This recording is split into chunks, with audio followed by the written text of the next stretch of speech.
Welcome to Quillette Narrated, the podcast that presents selected Quillette articles in an unabridged spoken word format. Today's Quillette Narrated selection is Don't Let Cancellation Become Banal by artist, animator, and podcaster Nina Paley, published at Quillette.com March 27th, 2023. This past winter, I made my first comic book in 30 years, titled Agents of Hag. I crowdfunded it on Indiegogo, raised 150% of its modest $1,000 goal, and ordered a few hundred copies to be printed.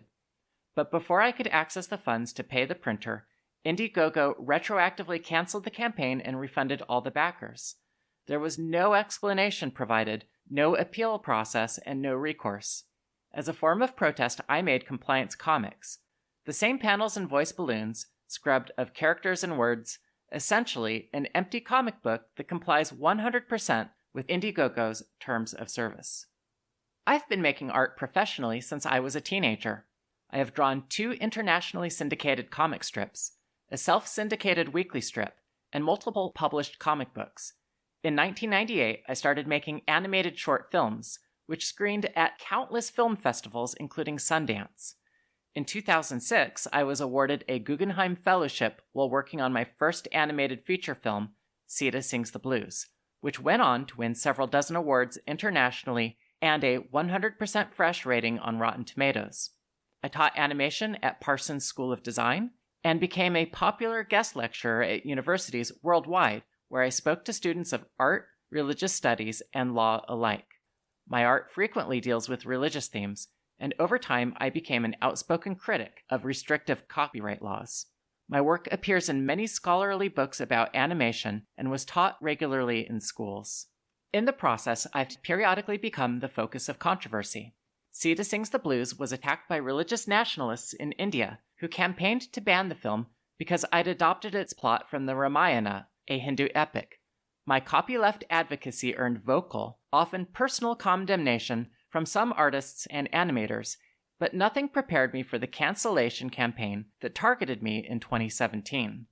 It began on Facebook when I reshared Connie Bryson's lyric, "If a person has a penis, he's a man." When I was called out for it, instead of retracting, I asserted that women don't have penises. This was 6 years ago, before the idea that men can transform into women by an act of public declaration had become fully accepted in progressive culture. But in the small, clubby, hyper-woke milieus of art and animation, this claim was already being treated as a non-negotiable dogma. Almost immediately, I was disinvited from a film festival in New York that I'd been invited to judge. I was temporarily banned from Facebook several times as my posts were mass reported by my critics. I found myself name-checked in online forums that targeted outspoken women. While my work had once spread on a peer-to-peer basis, I now saw that new fans who recommended my films were being met with accusations that I was a TERF, a term of abuse meaning trans-exclusionary radical feminist. Such fans would almost invariably apologize for sharing or even liking my work. Speaking invitations dried up completely. In 2018, I was just finishing my second feature film, Sadomasochism, an animated musical about Passover, Exodus, my atheistic Jewish father, and the Abrahamic elimination of goddess worship. The festivals that planned to include it faced threats from disgruntled activists. The Art Theater in Champaign, Illinois, where I live, canceled a rental contract when a local group of activists claimed I was dangerous, thus making me, to my knowledge, the sole filmmaker to be banned from that institution in its history. Some former fans confessed that, though they loved my art, they felt compelled to denounce it out of principle. The work that I'd put my heart and soul into, and then released freely to spread and grow, was unshareable by anyone who wished to avoid being seen as tainted by association with me. My work was dropped from university curricula. I became known as a TERF rather than an artist. Lifelong friends publicly denounced me. Former friends circulated information to the effect that I was a right-wing member of an alternative influence network who attacked and harassed trans people. I watched helplessly as my reputation was destroyed. One local man even told someone he wanted to kill Nina Paley, resulting in a police report. But worse than the lies about my character, or even the threats of violence, was the damage done to my art, which had nothing to do with my opinions about sex and gender.